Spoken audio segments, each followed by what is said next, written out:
Hi, so welcome back. So let us go back and look at the equations. Okay, so what I'm going to do is write it back. Okay, so let's see. So what we started. Okay, so if I were to write this out again, so basically, what are the two equations that we've come up with using non-dimensionalization and stretching out the velocity component and the length component perpendicular to the boundary layer, perpendicular to the flow direction, right? Y bar and V bar.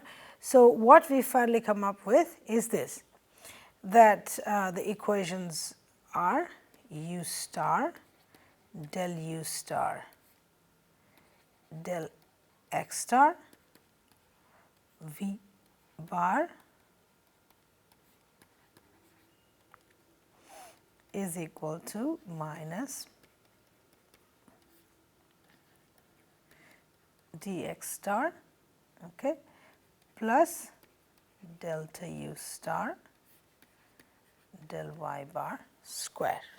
Okay, let's call this as 3, and we're also going to write down the continuity equation. So that is del u star del x star, and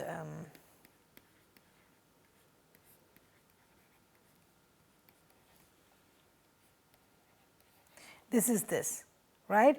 Now here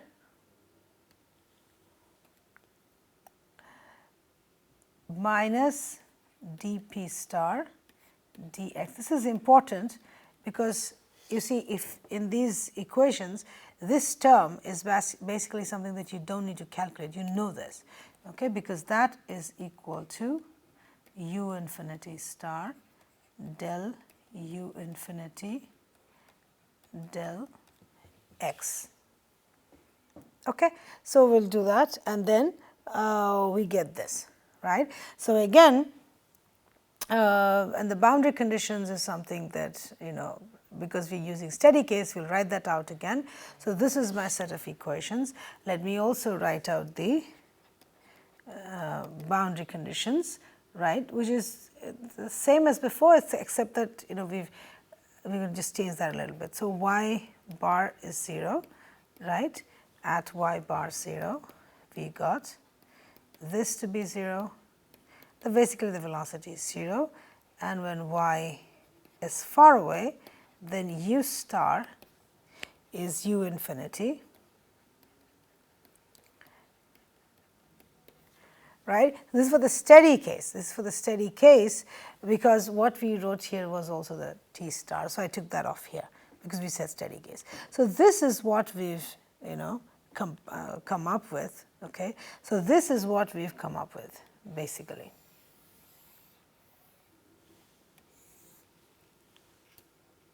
Okay, so we've come up with this. Okay, so 3 and 4 is what we've come up with, and if you compare this, you know, with what we started out, okay, if you compare this with what the way we started this out, okay, let's see, 1, 2, and 3. If we were to go back, so essentially our, you know, I mean, before we did the stretching and all of that, because these are also this is also a non-dimensionalized equation. If you see, right, if you see this 3 and 4, this is also non-dimensionalized equation. So I will go back to where we were looking at the non-dimensionalized equation here. So which is 1, 2, and 3. So if you see this equation, I mean, if you look at this particular equation, these equations, and the first thing that will strike you is that here we've got 3 equations and now we've got 2. That's one thing. Definitely there is, well, there is a change in here in the sense we've used the bar. Okay, we don't use that here. So we've done the stretching bit in the equation that we got now. Okay, the next thing is that we do not have the RE. So therefore, what I can write, I will point that out. Okay, so if I do that, then what I will write is the Prandtl's boundary layer equations. Okay. So basically, I will write this.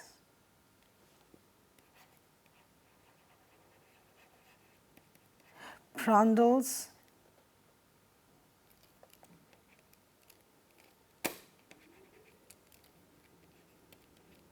boundary layer equations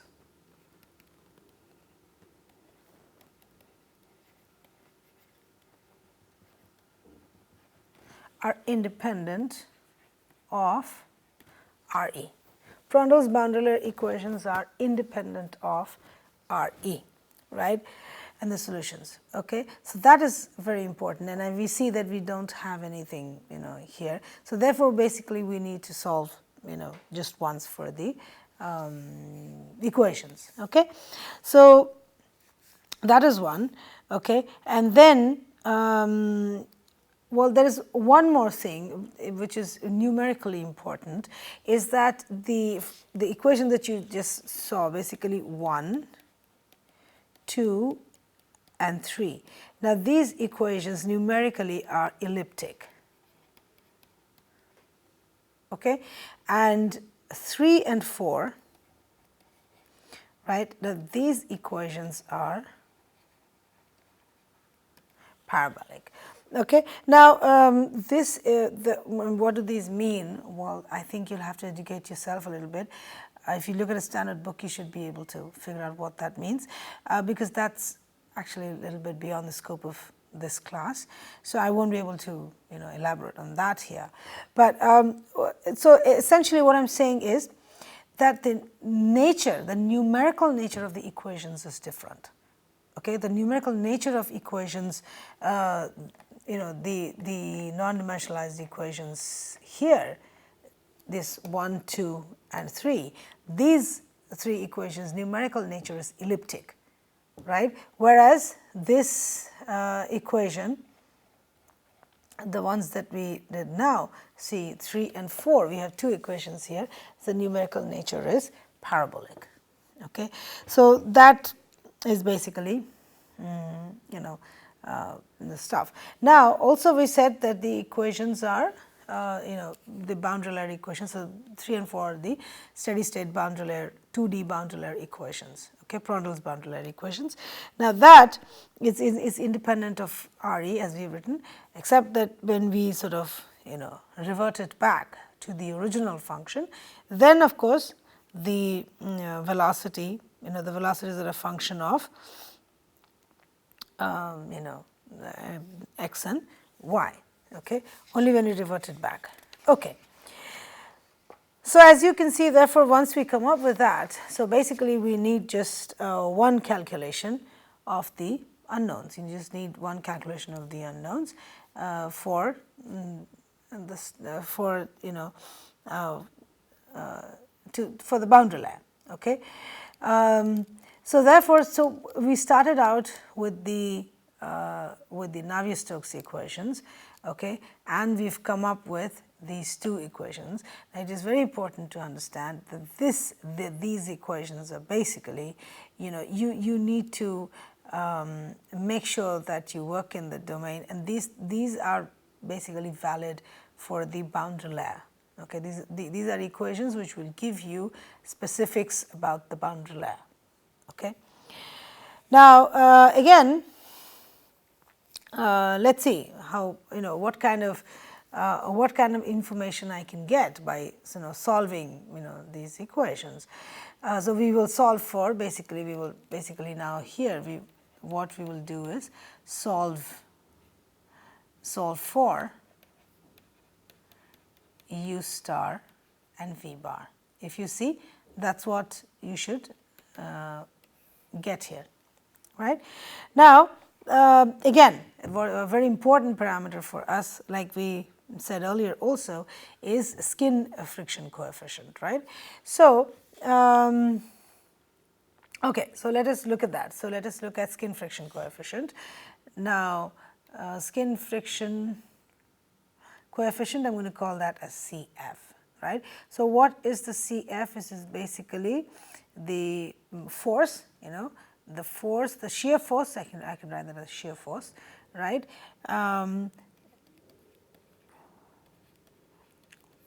Right, this is from definition. So, force by dynamic pressure into the area, let us say area, okay. Characteristic length into the characteristic area, let us put it that way.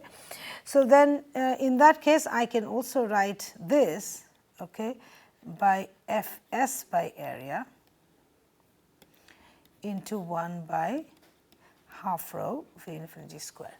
Now, this Fs by area is nothing but stress, right. So, in this case it is nothing but stress, right. So, in this case it is nothing but shear stress at the wall, isn't it?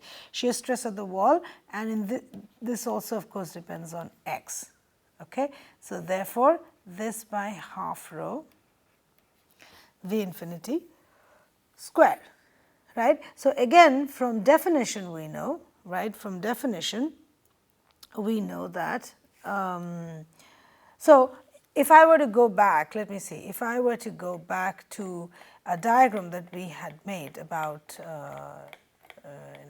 shear stress, I am not sure if that is here. So, we did make a diagram saying what is drag, right. So, right, so this is the diagram. So, this is the tower wall that I am talking about, right. So, the tower wall is nothing but the pull that the fluid experiences, right, as it's trying to move over the surface, right. So, this is the tower wall, right. So, you could almost think of like pulling the fluid. It's like a little, you can take a string and pull it across it. So, that is the force that you need to slide your string about this surface or along that surface, that is nothing but tower wall, right. So, this is shear stress at the wall, right. So, when I say it as a skin friction coefficient, so now I am basically talking about, when I say if slowly you will get used to it, then you just say friction, friction coefficient. So, the moment you say that skin friction drag, skin friction coefficient, you are basically talking about the drag really at the body, at the wall. Ultimately that is what we are concerned with, isn't it? So,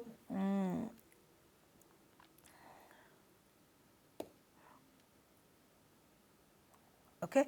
So, therefore, that. Now, this again we know that this from definition, this is equal to coefficient of viscosity and del u, in this case del u del y at the wall by half rho V infinity square, right. So, this is what it is. Okay.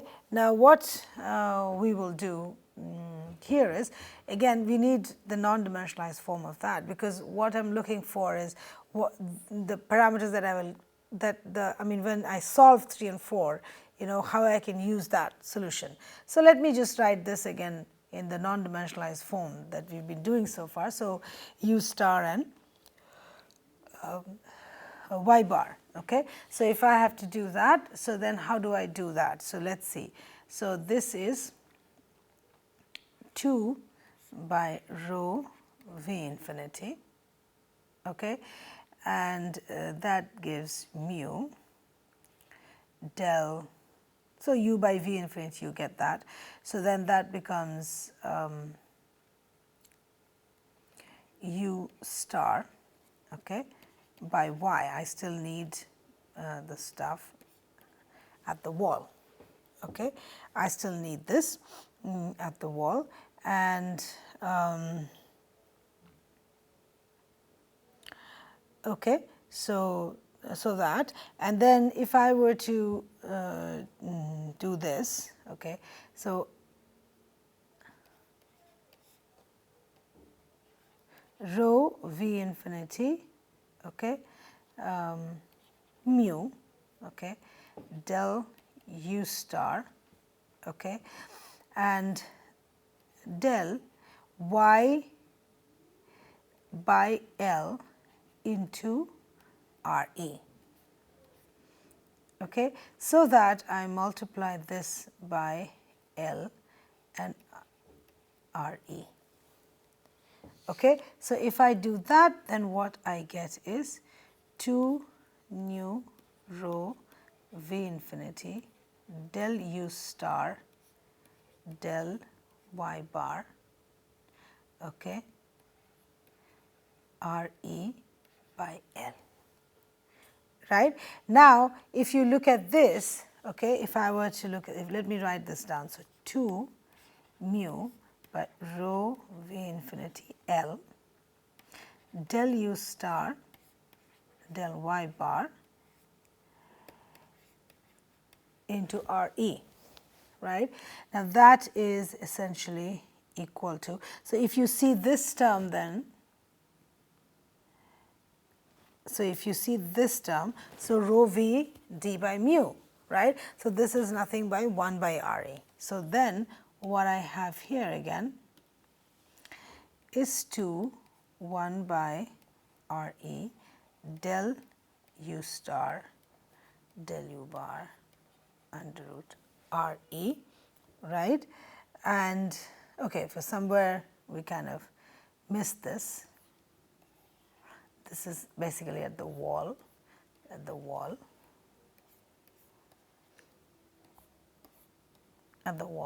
okay. So, this therefore, okay, so therefore, what I can do is write CF to be equal to 2 by under root RE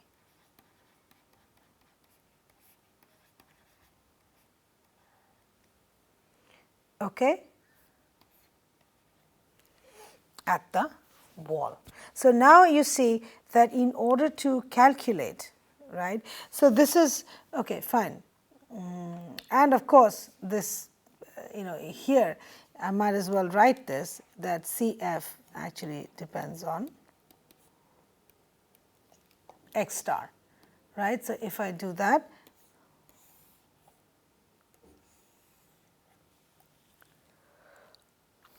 okay. So, now what basically we see here is that the coefficient of friction, right, the coefficient of friction is a, is basically dependent on Reynolds number, but is inversely proportional to the Reynolds number, right. So, if you see here that as we increase Reynolds number, with increasing Reynolds number, the coefficient of friction tends to 0, right. That is for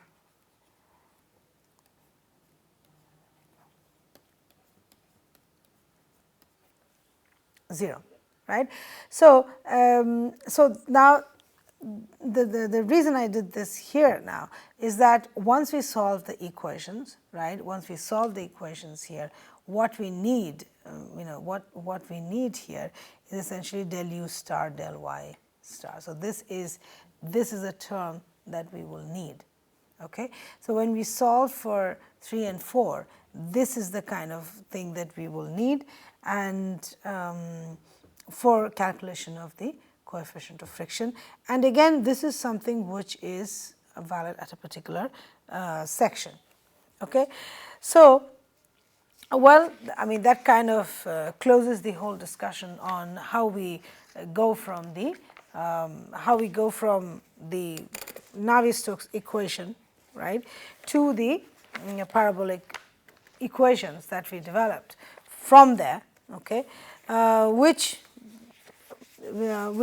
basically gives me parabolic equations which we developed, which are basically the boundary layer equations, right, and which we developed in order to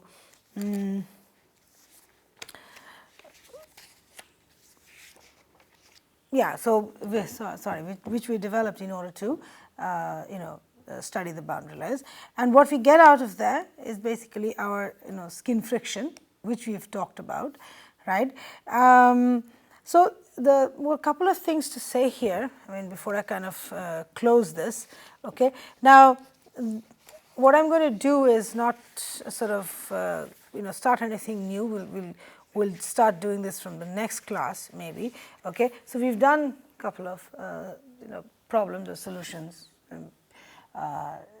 using the skin friction, so you kind of have an idea as to how to use that.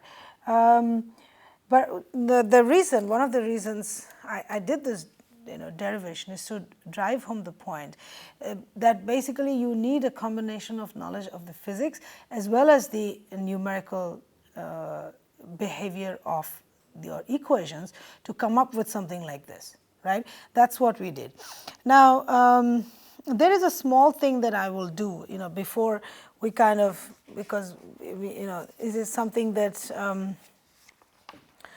when we, this is something that you will probably need, if you were, when we go into, further solutions and numerical solutions, which is, eigenvectors and eigenvalues. What do you mean by that? So it's just a little brief overview of that when we sort of do that. Okay, now. Okay, so I will just take a couple of minutes to do that. Okay, so let's go and do that. Okay, so that is to say, basically a lot of these equations can get a little numerically exhaustive, right? So in order to be able to understand that how we go about that, this is just basically a very brief overview of eigenvectors and eigenvalues, which is similar to, I think, what we did for the as a brief overview of the fluid mechanics. Okay, now so I will write down a matrix. Okay, so I will write down what, say, a matrix like this. So matrix A is this, right? So it's a 2-row and 2-column matrix. Okay, and then we have a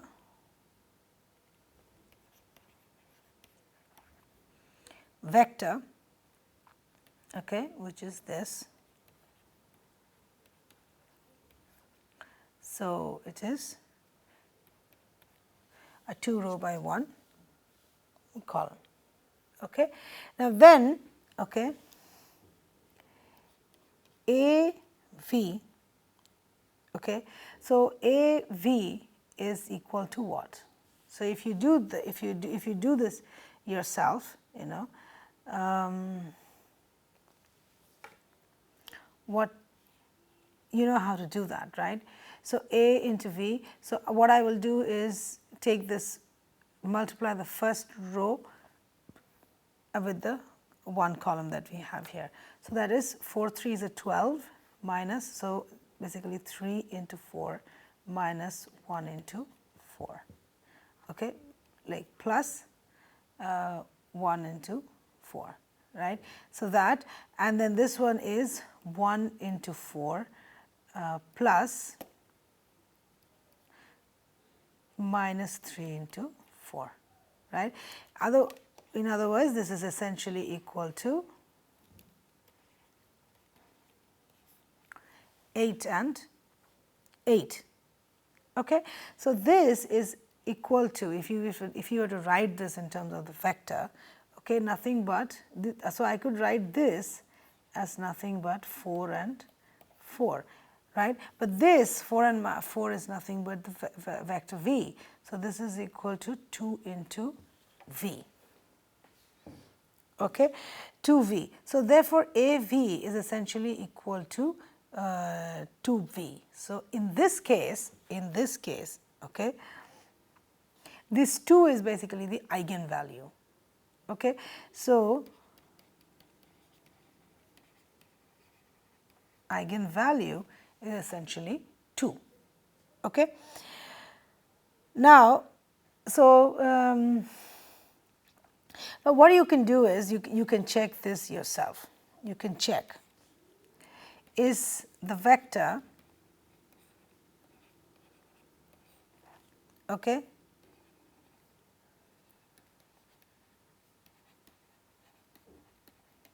Okay. So, eigenvalue is 2, right, and eigenvector is this v, right. So, what you could check similar way if this vector here, which is 0 and 1, is also an eigenvector, right.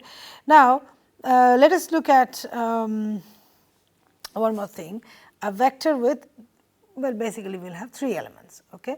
So, let us say a vector is something like this.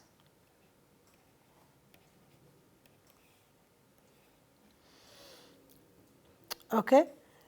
So, now so essentially the simplest way to represent something like this is nothing but, so you have your Cartesian coordinate system. So, this is say x, y and z. So, the simplest way to represent something like this is that the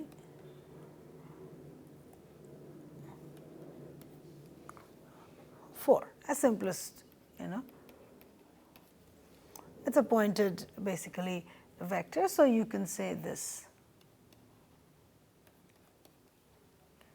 and this is O, right. So, therefore, okay. So, then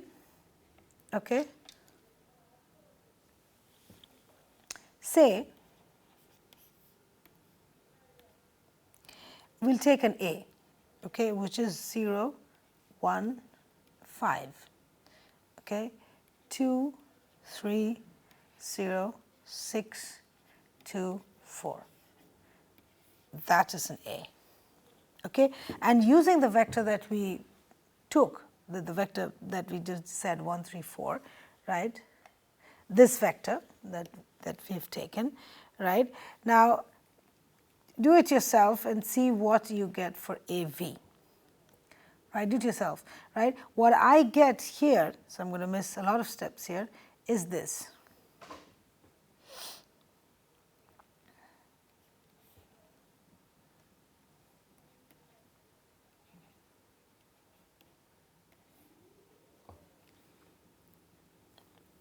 Okay. And so basically this, okay, and this, and then again I can also write this as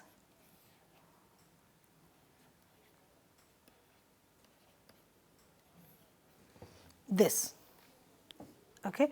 So, let me call this as V1, and I am going to call this as W, right. I am going to call this as W. Now, now the question is, so I am going to pose a question here that R, okay,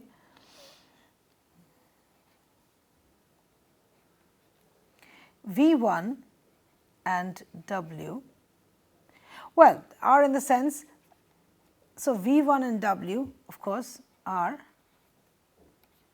parallel vectors, that at least we know, right. So, in the sense that this vector, again if I were to represent this, if I were to represent this this way, okay, its length would be 10, 6, 7.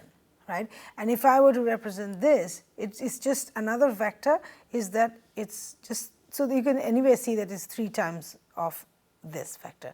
So, this length will be basically 3 times of that. So, I can write that as that V1 and W are parallel vectors. Okay. Okay, which is so now the question is, now find, okay, find a suitable transformation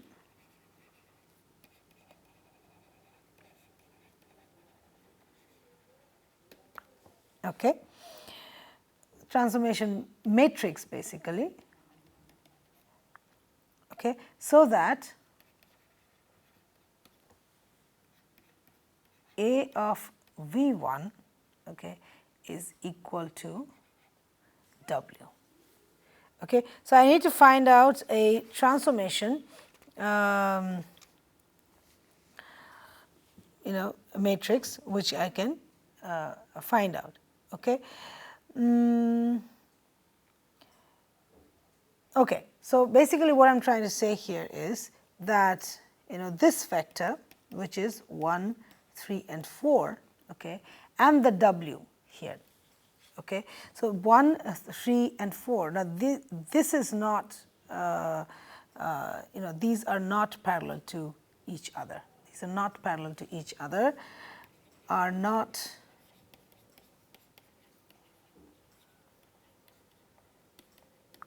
parallel to each other, whereas these are. Okay. So, the reason for that is because I can't really find something like this, right. I can't find a number like 3, to multiply it by V1 so that I can get a W, right. I can't do that. So, what do I multiply here? I need to multiply this by 30, but then I won't get this, right. So, only in this particular case I can say that V1 and W are parallel vectors. Okay. So, these are not parallel to each other. So, this one and W are not parallel to each other. Okay. So, are not so therefore, A is not the so V 1 3 4, okay, and W are not parallel to each other, which means that A is not the